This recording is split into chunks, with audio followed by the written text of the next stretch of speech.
It's time for another episode of the Verb of the Day with simple and easy Arabic.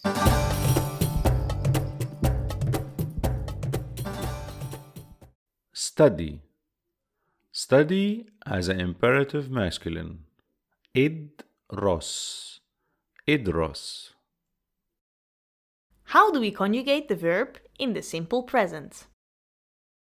أنا بدرس. أنت بتدرس.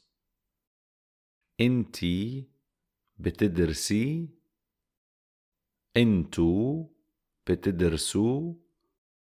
نحنا مندرس.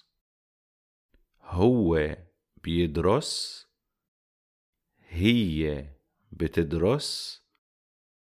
هنن بيدرسوا. Let's see how we conjugate the verb in the simple past. أنا درست. أنت درست.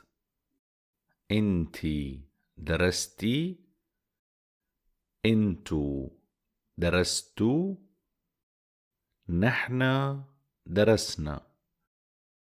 هو درس. هي درست. هنن درسوا. Let's put them in sentences. We must study the subject before we do anything.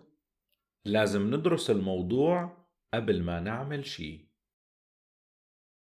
Don't study the problems, study the solutions. لا تدرس المشاكل، ادرس الحلول.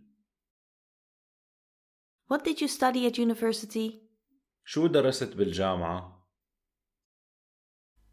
Become a Patreon to get access to much more study material.